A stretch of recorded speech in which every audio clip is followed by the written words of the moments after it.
Assalamualaikum warahmatullahi wabarakatuh. Halo semuanya, selamat datang di Armabi Podcast. Bersama aku, Anissa Nur Firdaus dari Departemen Humas Armabi Handayani 2022. Berjumpa lagi dengan kami di AirPods. Di sini pastinya aku nggak sendirian loh. Ditemani teman-teman aku yang pastinya kece abis lah ya. Yuk boleh perkenalan dulu buat sapa para pendengar podcast hangat kita kali ini. Assalamualaikum warahmatullahi wabarakatuh. Halo semua, perkenalkan aku Putri Sofi, biasa dipanggil Sofi, dari Kebidanan FKUB 2020, selaku staf dari Departemen Advokastrat Armabi. Halo, perkenalkan juga saya Tri Eli Nurlaili, biasa dipanggil Lili dari Kebidanan FKUB 2021 dari Departemen Advokastrat. Oke, halo Kak Sofi, halo Lili.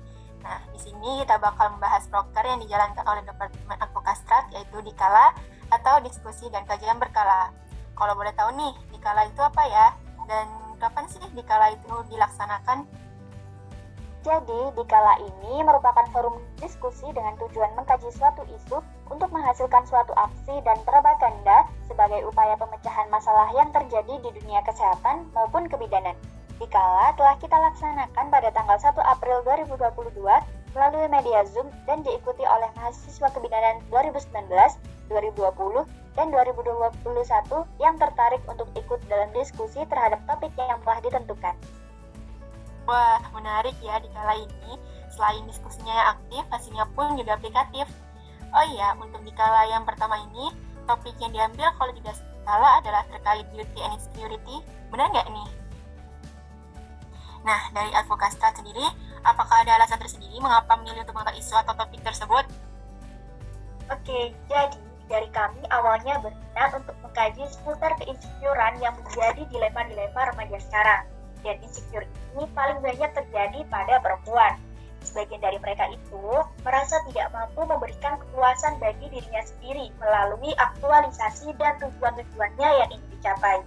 Nah, akhirnya hal ini mendorong perempuan untuk menjadikan dirinya sendiri sebagai objek yang harus serba bisa, hingga mencapai tingkat keobsesian. Kalau dari ini, mungkin ada tambahan nggak? Iya, benar banget tuh Kak Sof. Jadi, karena ambisinya tersebut termanifestasikan pada minat mereka terhadap wajah, tubuh, dan pakaian pribadi. Dalam periode yang sama, media massa serta ikut andil dalam mempromosikan standar kecantikan ideal yang kadang sampai tidak masuk akal, bahwa perempuan cantik adalah mereka yang berkulit putih tanpa ada flek atau jerawat di wajahnya, bibir yang merah merona, serta bertubuh langsing dengan lekuk sempurna. Sehingga bagi perempuan yang tidak dapat memenuhi standar kecantikan tersebut, mereka akan auto terpinggirkan dan terdiskriminasi. Oh, jadi seperti itu ya latar belakangnya.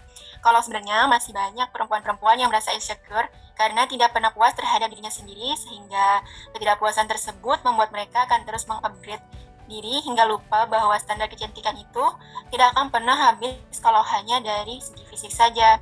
Memangnya kalau menurut kalian, apakah begitu penting ya untuk memperbaiki ketidakpercayaan diri atau insecure tersebut? Oh ya, sangat penting ya. Kita ketahui bahwa insecure merupakan kondisi yang tidak boleh diabaikan begitu saja. Orang yang mengalami kondisi ini seringkali akan merasa tidak percaya diri. Dia tuh akan sering membandingkan diri dengan orang lain dan tidak berani keluar dari zona nyaman. Dan pastinya akan sulit sih buat berkembang secara kehidupan sosialnya. Bener banget sih, insecure banyak menjadikan kita lebih banyak overthinking dengan apa yang orang lain punya hingga lupa kalau sebenarnya kita sendiri tuh punya kelebihan lain yang bisa terus kita kembangkan. Lalu kita lihat bahwa insecure itu bisa dari berbagai macam bentuk ya. Ada yang karena fisik, uang, atau prestasi orang. Nah, dari kalian apakah bisa merincikan hal-hal tersebut? Iya, benar Nis. Kalau dilansir dari Choosing Therapy dan Harapa Education, ada 5 tipe insecure yang dirasakan oleh setiap orang. Yang pertama adalah job insecurity, yang kedua financial insecurity atau masalah keuangan, yang ketiga social insecurity, yakni lebih banyak dirasakan oleh orang yang introvert. Mereka takut bersosialisasi dengan banyak orang atau merasa tidak nyaman bertemu dengan orang asing. Lalu yang keempat relationship insecurity, dan yang terakhir body insecurity. Nah, ini paling ter-highlight ya Nis, karena banyak orang, terutama perempuan, mudah sekali merasakan body shaming. Hal ini juga tidak terlepas dari gencarnya standar kecantikan yang berlaku. Apalagi teruntuk perempuan yang membenarkan jika keberhasilan dirinya adalah dari penerimaannya dalam kacamata laki-laki. Oke, I see. Jadi tipe insecure itu ada banyak macam ya, dan yang paling sering terjadi khususnya pada kebanyakan perempuan itu adalah body insecurity atau body shaming istilahnya. Body shaming banyak juga kita temui baik secara langsung atau di media sosial sekalipun, dan memang kebanyakan mereka yang nggak sadar dengan gamblang menilai fisik seseorang. Mungkin beberapa orang bisa menerima komentar dan kritikan pada penampilannya secara sebagai motivasi ya, tetapi mereka tidak menyadari jika mungkin ada saja anggapan orang lain yang tidak sama sehingga kritikannya seperti mempermalukan diri. Ya, itu benar. Kadang dalam suatu circle pun bisa kita jumpai orang yang pas ketemu temennya nih kayak bilang, wah kamu semakin kurusan ya say. Padahal temennya itu bertambah gemuk. Atau enggak bilang kayak, itu perut atau karung ya? Yang seperti itu udah menyangkutkan fisik kan? Sebagai pendengar itu lebih kayak menghina jadinya. Benar banget tuh Kak Sof. Nah, kalau dari Lili, menurut kamu seberapa berhubungan sih insecure dengan standar kecantikan yang gencar diperbincangkan sekarang? Gimana nih tanggapan kamu? Menurut aku sih ya sangat berhubungan. Karena insecure tidak terlepas dari manifestasi berlakunya standar kecantikan ideal di masa sekarang. Oleh karena itu akhirnya mereka rela membeli kosmetik, skincare, dan melakukan berbagai macam treatment kecantikan yang terkadang lumayan pricey. Mereka juga kerap berbelanja pakaian yang sedang viral atau kekinian agar tidak ketinggalan gaya. Benar ya, menurut Lili, perempuan yang memaksakan diri untuk mengejar standar kecantikan dalam segi fisik akan terus haus setiap ada perubahan yang baru, baik dari skincare maupun fashion. Gak heran jika apa yang dilakukan para perempuan ini akhirnya membuat diri sendiri tersiksa dan merasa wajib untuk tampil cantik di depan publik. Oke, kita lanjut nih. Setelah dilakukannya diskusi bersama kolega kebidanan FKUB, apa sih pendapat mereka terkait standar kecantikan bahwa perempuan yang cantik adalah mereka yang putih dan bertubuh sempurna? Oke, aku jawab ya.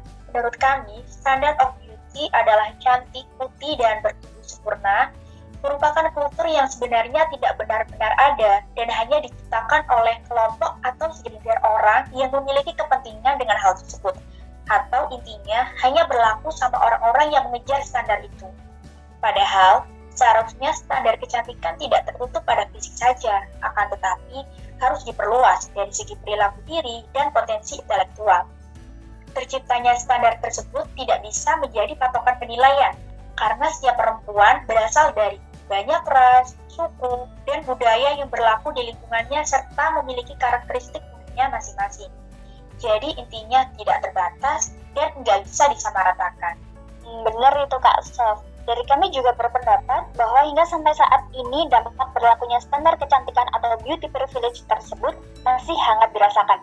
Seperti persyaratan lowongan kerja mengharuskan good looking atau berpenampilan menarik, sehingga terjadinya pilih kasih dan dalam pertemanan di mana yang cantik akan lebih mudah mendapatkan teman dan mudah diterima dalam sebuah kelompok pertemanan.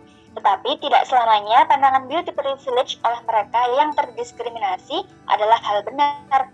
Beberapa dari mereka beranggapan bahwa mereka yang cantik pasti akan menang dalam segala situasi. Padahal tidak selalu demikian. Bisa saja mereka telah mengoptimalisasi diri mereka dengan mengasah bakat, rajin belajar, dan pandai merawat diri. Oh begitu, jadi dari pendapat kalian bisa disimpulkan kecantikan itu bisa dari berbagai sisi ya, selain dari fisik juga dari perilaku dan intelektual seseorang. Tapi terkadang beauty privilege masih menjadi ketimpangan di mana adanya kecemburuan bagi mereka yang merasa tidak menarik dalam sebuah yang ajang pencarian teman atau bahkan pekerjaan. Kalau dampak secara internalnya gitu ada nggak ya? Boleh nih kasih pendapatnya. Kalau dampak ke diri sendiri tentunya ada sih, Nis.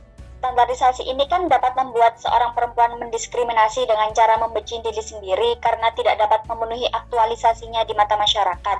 Nah, pemikiran-pemikiran negatif seperti ini tadi pada akhirnya akan menurunkan kepercayaan diri perempuan, bahkan bisa sampai dalam fase depresi atau gangguan mental. Oke, jadi pastinya memiliki dampak buruk jangka panjang ya, seperti depresi atau gangguan mental lainnya. Berarti harus ada solusinya sih untuk mengubah stigma negatif dari standar kecantikan itu. Dari banyaknya hal negatif dari berlakunya standar of beauty seperti timbulnya insecure dan ketimpangan antar individu, khususnya sesama perempuan, bagaimana solusi atau cara mengubah stigma negatif dan keluar dari standar kecantikan tersebut. Bagaimana nih tanggapannya setelah dilakukannya diskusi? Oke, aku jawab ya. Kalau untuk solusi, kita bisa menarik dari faktor internal dan faktor eksternal. Dari sisi internal, coba lihat, kita raba diri kita sendiri. Apakah kita sudah bersyukur atas apapun bentuk tubuh yang sudah didesain sedemikian rupa oleh Tuhan? Ya, karena hanya dengan bersyukur tersebut, justru Tuhan mungkin akan memberikan kenikmatan-kenikmatan yang lain. Terus, dengan bersyukur dan mencintai diri sendiri akan menimbulkan rasa tanggung jawab untuk merawat serta menjaga kebersihan dan kesehatan tubuh. Dari sisi eksternal, yaitu dengan memanfaatkan pengetahuan dan wawasan kita untuk memberikan pengaruh yang positif untuk orang-orang terdekat kita. Contoh, mungkin beberapa dari kita punya kelebihan, seperti pandai memasak. Nah, dengan kelebihan itu, kita bisa berbagi tips gimana sih cara belajar masak yang benar, gimana sih biar kita bisa makan makanan yang sehat, biar enggak pesen makanan instan terus-menerus. Kebanyakan orang itu cenderung lebih suka menjadi seorang pendengar. Jadi, kalau ingin memberikan pengaruh positif kepada orang lain, jadilah ahli di bidang di mana kita bisa masuk dan bisa memimpin orang lain. Dan yang paling penting di sini, sebagai perempuan harus pandai menyaring konten-konten media sosial dengan baik. Karena peluang paling besar insecure-nya seseorang itu datangnya ya dari sini. Body goals yang bermunculan dari unggahan foto artis atau selebgram yang memiliki followers cukup banyak dan menunjukkan bagaimana standar kecantikan itu seharusnya. Akhirnya, postingan-postingan itu seringkali membuat perempuan membanding-bandingkan diri mereka dengan unggahan foto tersebut.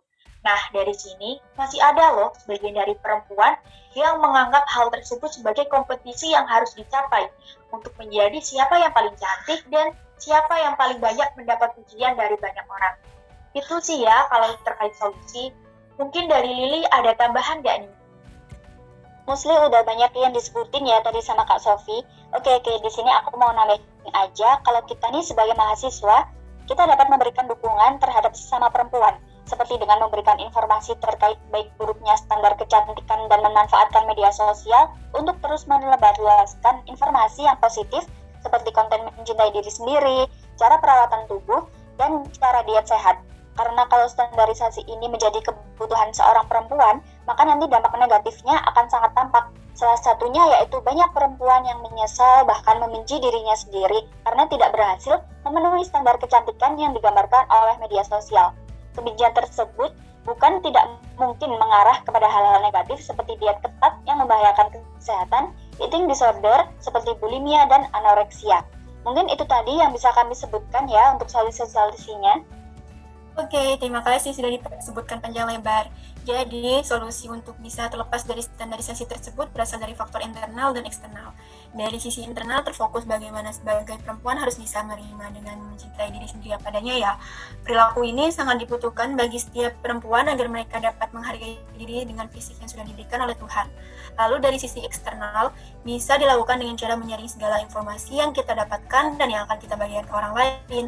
Kita dapat memberikan dukungan terhadap sesama perempuan seperti dengan memberikan informasi terkait baik buruknya standar kecantikan dan memanfaatkan media sosial untuk terus menyebarluaskan informasi yang positif seperti konten mencintai diri sendiri, cara perawatan tubuh, dan cara diet sehat. Oke, tadi kan solusi untuk permasalahan insecure secara umum ya. Lalu bagaimana nih caranya agar kita tuh sebagai mahasiswa berhenti merasa insecure, khususnya insecure terkait pencapaian prestasi akademik maupun non-akademik orang lain? Kan pasti ada kan kakak-kakak atau teman-teman yang banyak sekali memenangkan lomba essay, poster, dan lain sebagainya, tapi perkuliahannya pun masih bisa diikutin dengan sangat baik. Jadi beberapa dari kita merasa iri dengan hal tersebut. Jadi menurut kalian nih, apa yang bisa kita lakukan untuk berhenti merasa insecure, khususnya insecure terkait pencapaian prestasi akademik maupun non-akademik orang lain? Boleh dong tanggapannya? Oke, aku jawab ya. Kalau terkait insecure terhadap prestasi orang lain, kami rasa ini bukan insecure yang buruk ya. Artinya terkadang insecure adalah sebuah jalan untuk kita bersyukur dan memiliki keinginan untuk mencapai prestasi sama halnya dengan orang lain. Kita boleh kok rendah hati dengan orang lain yang pintar dan memiliki bakat apapun. Akan tetapi, jangan menjadikan hal tersebut sebagai alasan membenci sesama teman kita ataupun orang lain. Gunakanlah hal tersebut sebagai motivasi agar terus memacu semangat belajar kita. Perjalanan kesuksesan setiap orang pasti berbeda-beda. Kita tidak perlu insecure yang berlebihan karena setiap dari kita dibekali akal dan ilmu yang sama dari Tuhan. Oleh karena itu, belajar introspeksi diri, terus mengembangkan diri, membuat inovasi-inovasi baru adalah sebuah pilihan terbaik untuk menggunakan rasa insecure tadi menuju kesuksesan diri. Wah, menarik sekali nih ya solusinya. Jadi, insecure itu tidak selalu mengarah dalam hal negatif. Ada kalanya insecure itu membuka jalan untuk kita bersyukur. Prestasi itu memang bukan sesuatu yang mutlak, tapi bisa dibentuk dan dikembangkan asal orang itu mau. Kita dibekali Tuhan akal untuk mau berpikir bagaimana caranya kita bisa maju dan terus memperkaya diri dengan ilmu dan pengetahuan. Oke, kalau dari Kak Sofi mau memberikan tambahan tanggapannya gak nih Kak? Oke, aku bisa tambahin sedikit ya. Insecure itu kan permasalahan yang berhubungan dengan hati dan pola pikir ya. Jadi, untuk bisa keluar dari permasalahan itu, kita bisa melakukan pendekatan dan berempati kepada teman kita yang dilanda keinsecurean. Coba dengarkan keluh kesah mereka dan sesekali beri pujian untuk kelebihan-kelebihan mereka. Selain itu, kita dapat memanfaatkan media informasi yang ada untuk mengerti isu-isu terkini seperti pernikahan dini dan pemilihan jenis kontrasepsi yang seringkali masih kurang dipahami oleh orang lain. Kembali lagi, seperti argumen sebelumnya, ketika kita memiliki referensi yang luas dan relevan, kita tuh bisa berbagi informasi dan bisa memimpin orang lain untuk tetap memilih kegiatan-kegiatan positif ya, walaupun kita tidak benar-benar bisa mengendalikan pikiran dan keinginan orang lain. Itu sih kalau dari aku. Baik, terima kasih untuk tanggapannya. Jadi benar sekali, sebenarnya kita tidak punya kendali ya untuk bisa memaksa orang melakukan hal yang menurut kita sudah sangat baik. Akan tetapi hal itu bisa saja terjadi ketika kita mampu memberikan contoh secara nyata, sehingga timbul keinginan mereka untuk melakukan hal-hal yang sama baiknya dengan kita. Wah, tanpa terasa podcast kita sudah dalam penghujung pembahasan nih. Kali ini aku benar-benar menerima informasi yang baru. Ternyata banyak sekali argumen-argumen kritis kalau kita mau berdiskusi entah topik apapun dengan orang lain. Oke, akan aku simpulkan pembahasan kita terlebih dahulu ya. Para cantik sebagai sesuatu yang tidak bersifat universal, melainkan berbeda-beda berdasarkan konstruksi dari pemikiran masyarakat mengenai konsep cantik itu sendiri. Hal tersebut hanya kultur yang tidak benar-benar ada dan hanya diciptakan oleh sekelompok atau segelintir orang yang memiliki kepentingan dengan hal tersebut. Standar kecantikan tidak tertutup pada fisik saja, akan tetapi harus diperluas dari segi perilaku diri dan potensi intelektual. Solusi untuk bisa terlepas dari standarisasi tersebut berasal dari faktor internal dan eksternal. Dari sisi internal, terfokus bagaimana sebagai perempuan harus bisa menerima dengan mencintai diri sendiri apa adanya. Perilaku ini sangat dibutuhkan bagi setiap perempuan agar mereka dapat menghargai diri dengan fisik yang sudah diberikan oleh Tuhan. Lalu dari sisi eksternal, kita bisa dilakukan dengan cara menyaring segala informasi yang kita dapatkan dan yang akan kita bagikan ke orang lain. Kita dapat memberikan dukungan terhadap sesama perempuan seperti memberikan informasi terkait baiknya standar kecantikan dan memanfaatkan media sosial untuk terus menyebarluaskan informasi yang positif seperti konten mencintai diri sendiri, cara perawatan tubuh, dan cara diet sehat. Baiklah, berakhir sudah podcast kita kali ini. Sebelum benar-benar aku tutup nih, coba deh dari Kak Sofi dan Lili kasih kalimat penutup manis untuk para pendengar podcast kita. Oke, kalimat penutup manis ya. Respect yourself enough to say, I deserve peace, and walk away from people or anything that prevent you from attaining it. Kalau dari aku, hargai diri sendiri dan katakan, saya harus mendapatkan kedamaian. Dan menjauhlah dari orang atau siapapun yang membuatmu gagal untuk mendapatkannya. Akhir kata dari kami, terima kasih untuk kesempatan yang diberikan untuk berbagi informasi dengan para pendengar podcast. Saya Lili dan rekan saya Kak Putri Sofi pamit undur diri. Semoga apa yang telah kita sampaikan memberikan banyak manfaat untuk orang lain, khususnya bagi mereka yang hingga saat ini dilanda ketidakpercayaan diri. Baik, terima kasih untuk penutup yang sangat manis. Saya Anissa Firdaus sebagai moderator hari ini juga pamit undur diri. Wassalamualaikum warahmatullahi wabarakatuh. Nantikan podcast kita selanjutnya ya. See ya.